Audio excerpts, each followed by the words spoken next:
Purchase of goods या फिर आपने कोई एसेट परचेज किया, मतलब जैसे अभी इंडियन पार्टी है, कोई इंडियन कंपनी है, उस इंडियन कंपनी ने क्या किया, यूएस से गुड्स खरीदा, या फिर हमने कोई यूएस से मशीनरी खरीदा। मुझे हम लोग इंपोर्ट क्या कर सकते हैं, गुड्स भी इंपोर्ट कर सकते हैं और एसेट्स भी इंपोर्ट कर सकते हैं, है ना। मशीन्स वगैरे त्यांच्याकडे चांगले असतील तर आपण त्यांची मशीन्स इंपोर्ट केले, ओके। तो उनकी मशीन्स हमने खरीद ली या फिर उनसे हमने कोई गुड्स खरीद लिया, उसको बोलते हैं इंपोर्ट। तो व्हेन वी डू इंपोर्ट, हम जब करते हैं तो import is nothing, it's a purchase of goods और asset from the other countries, okay. दूसरे कंट्री से अपने गुड्स या फिर एसेट खरीदते। अब आप देखो यहाँ पर गुड्स तो हमें आएगा, इनफ्लो ऑफ गुड्स और एसेट, हमारे पास गुड्स हमें मिलेंगे या एसेट आएगा, बट हमें उसके बदले में क्या करना पड़ेगा, पेमेंट करना पड़ेगा, और वो पेमेंट फॉरेन करेंसी में होगी सर, है ना। Payment will be foreign currency. Export में क्या था, हमको फॉरेन करेंसी मिलती है, यहाँ पे हम फॉरेन करेंसी पे कर रहे हैं, मीन्स यहाँ पे पेमेंट होने वाला है, याद रखें पेमेंट होने वाला है, क्लियर। पेमेंट करते वक्त प्रॉफिट और लॉस भी हो सकता है, ऐसा टोल्ड यू। एक्सपोर्ट में भी कैसा था, प्रॉफिट एंड लॉस, तो इंपोर्ट में भी प्रॉफिट एंड लॉस होगा, क्योंकि हम पेमेंट उसी दिन नहीं करेंगे, पेमेंट हम लेट करेंगे, तो माइट भी चांसेस कि डॉलर का रेट वो क्या हो जाएगा, चेंज हो सकता है डेली बेसिस पे, है ना।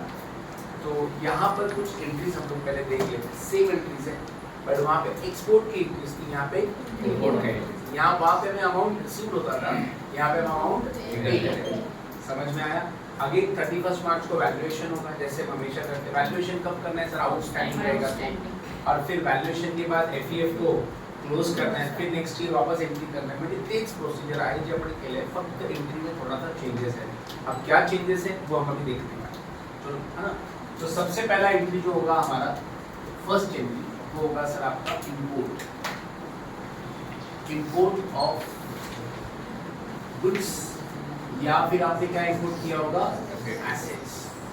एंट्री क्या होगा जरा सोचो, एंट्री क्या होगा सर, रिवर्स हो जाएगा। यहाँ पे गुड्स आएगा तो यहाँ पे क्या लिखेंगे सर, मन में इंपोर्टेड परचेज, क्या लिखेंगे sir, imported purchase account debit, yes, imported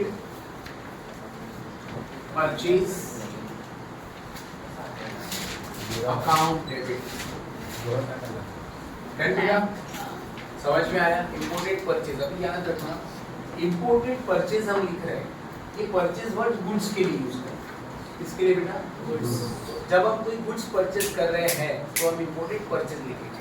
अगर हम कोई एसेट परचेज कर रहे हैं तो इंपोर्टेड एसेट, समझा। बोलो, परचेज वर्ड का यूज करना है ओनली फॉर गुड्स। अगर हम कोई एसेट परचेज कर रहे हैं तो एंट्री हो जाएगा इंपोर्टेड मशीन, इंपोर्टेड जो भी एसेट आप परचेज कर रहे हैं। टू रिवर्स हो जाएगा सर, टू नहीं sir, to foreign party, foreign party, समझ में आया। गुड्स कम्स इन, रूल्स है हमारा debit what comes in, goods comes in and foreign party is giver, debit the receivers credit the reverse in. वहां पे क्या था एक्सपोर्ट में, foreign party debit to export से, मतलब हमें फॉरेन पार्टी डेबिट होता है, यहाँ पे फॉरेन पार्टी रिवर्स इन, सर ये रिवर्स है। अच्छा, फिर यहाँ पे हम लोग को क्या करना है सर, पेमेंट करने वाले हम लोग, है ना, पेमेंट मेड। अच्छा, एंट्री क्या होगा sir, foreign party account debit, very good student. Reverse हो जाएगा foreign party account debit to bank account, है ना सर। और अगर लॉस हुआ है तो एफईएफ को डेबिट कर देंगे, और अगर प्रॉफिट हुआ है तो एफईएफ को क्रेडिट कर देंगे, राइट स्टूडेंट।